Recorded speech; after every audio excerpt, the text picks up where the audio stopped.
கர்த்தருக்கு ஸ்தோத்திரம். மீட்பெரும் இரட்சகருமாகிய இயேசு கிறிஸ்துவின் இனிய நாமத்தினாலே உங்கள் யாவருக்கும் அன்பின் வாழ்த்துக்களை தெரிவித்துக் கொள்கிறோம்.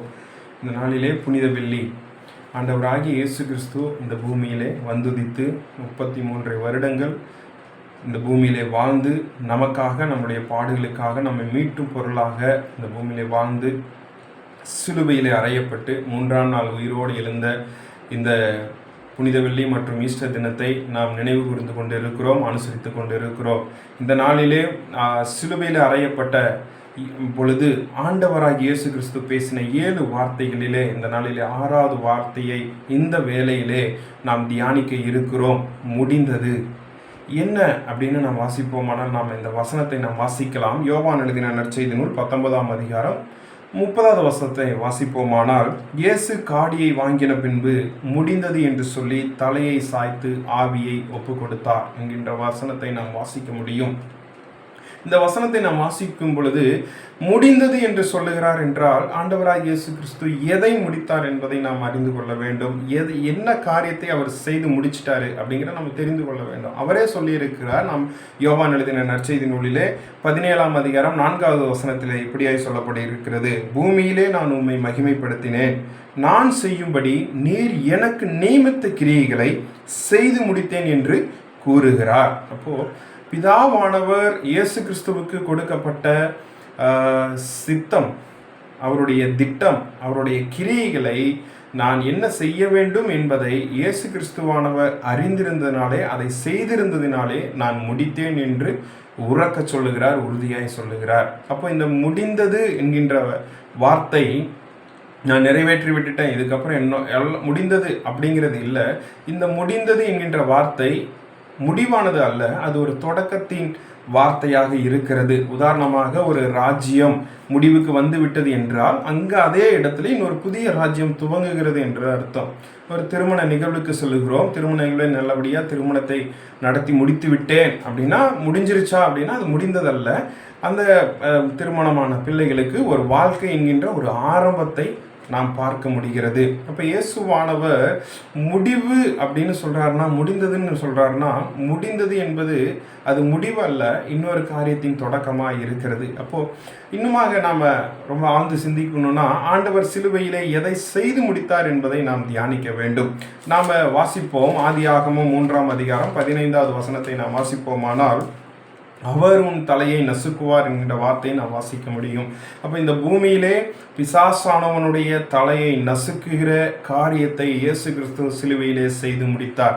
பிசாசின் தலையை சிலுவையிலே நசுக்கினார் என்பதை நாம் வாசிக்க முடிகிறது. இரண்டாவதாக 1 யோவான் 2ஆம் அதிகாரம் 2வது வசனத்திலே, நம்முடைய பாவங்களை நிவர்த்தி செய்கிற கிருபாதார பலி அவரே, நம்முடைய பாவங்களை மாத்திரமல்ல சர்வலோகத்தின் பாவங்களையும் நிவர்த்தி செய்கிற பலியாயினார் என்கிறதை நாம் வாசிக்க முடிகிறது.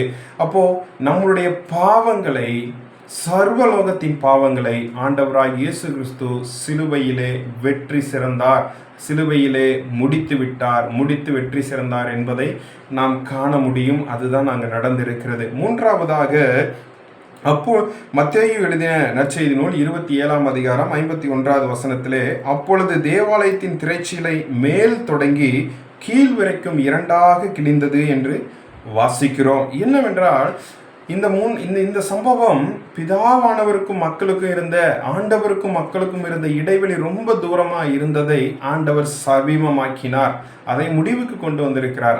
அந்த இடைவெளியை முடிவுக்கு கொண்டு வந்துட்டார். நான் இப்போ சமீபமாக இருக்கிறேன் என்கின்றதை, அந்த சிறைச்சிலை 2ஆய் கிழியும் பொழுது நான் அருகாமையில் இருக்கிறேன், நீங்கள் என் அருகாமையில் இருக்கிறீங்க அப்படிங்கிறத முடிவுக்கு கொண்டு வந்திருக்கிறார். திரைச்சீலை, அதாவது ஒரு பிரிவினைக்கு முடிவு கொண்டு வந்திருக்கிறார். நான்காவதாக 1 பேதுரு 2ஆம் அதிகாரம் 24வது வசனம் 25வது வசனத்தை நாம் வாசிப்போமானால், நாம் பாவங்களுக்கு செத்து நீதிக்கு பிழைத்திருக்கும்படி அவர் தாமே தமது சரீரத்திலே நம்முடைய பாவங்களை சிலுவையின் மேல் சுமந்தார், அவருடைய தழும்புகளால் குணமானீர்கள்.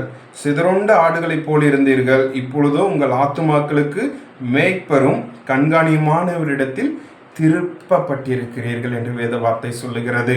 அப்போ பாவத்திலிருந்து நமக்கு விடுதலை கொடுத்தார், குணப்படுத்தினார், பாவத்துக்கு முற்றுப்புள்ளி கொடுத்தார். அதோடு அவர் நிறுத்தி விடல. பாவத்திற்கு அடுத்த பண்பதாக நல்ல மேய்ப்பெரும் கண்காணியுமான அவரிடத்திலே நம்மை திருப்பும்படி ஆண்டவராக இயேசு கிறிஸ்து சிலுவையிலே ஒரு ஆரம்பத்தை கொடுத்திருக்கிறார். இந்த நாளில் நாம் கவனிக்க வேண்டியது 4 காரியங்களையும் நாம் கவனிக்க வேண்டியது என்னவென்றால், முதலாவது அவர் பிசாசினுடைய தலையை நசுக்கி இருக்கிறார். 2வது பாவத்திற்கு ஒரு முற்றுப்புள்ளி வைத்திருக்கிறார்.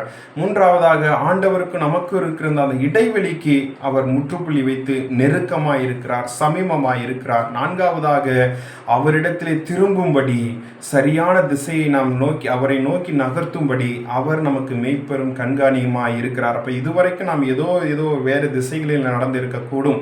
அப்போ அந்த திசையை திருப்பி ஆண்டவரை இந்த திசை இதோட இது இல்லை, இதுதான் சரியான வழி என்கின்ற ஒரு புதிய தொடக்கத்தை ஆண்டவராக இயேசு கிறிஸ்து கொடுத்திருக்கிறார். இந்த நாளிலே நாமும் கூட நம்மளுடைய வாழ்க்கையில் இதுவரைக்கும் இருந்த பாவங்களும் சாபங்களும் இல்லைப்பா, நம்ம இடத்துல இருக்கிற எந்த நெகட்டிவாக இருந்தாலும் இந்த நேரத்தில் நாம் ஒரு ஃபுல் ஸ்டாப் வச்சு அந்த ஃபுல் ஸ்டாப்புக்கு அப்புறமேட்டு சரியான ஒரு தொடக்கத்தை, ஒரு அழகான ஒரு தொடக்கத்தை ஆண்டவராய் இயேசு கிறிஸ்துவை நோக்கிதான ஒரு தொடக்கத்தை நாம் ஆரம்பிக்கும் பொழுது அந்த வாழ்வு நாமும் சொல்ல முடியும், நம்ம மரணத்தின் போது நான் சரியாய் வாழ்ந்திருக்கிறேன் நான் அப்படிங்கிற ஒரு நமக்கு நாமே சொல்லுகிற ஒரு முடிவு நல்லதாக இருக்கிறது. நாம் அவரிடத்துல நம்மை ஒப்பு கொடுப்போம். இந்த முடிவுக்கு ஏற்ற பிரகாரமாய் முடிவானது அல்ல, ஒரு புதிய தொடக்கத்தின் ஆரம்பமாய் இருக்கிறது, புதிய தொடக்கமாய் இருக்கிறது. நாம் அவரிடத்துல ஒப்பு கொடுப்போம். தொடர்ந்து அவரை நம்மை நடத்துவாராக. ஆமென், ஆமென், ஆமென்.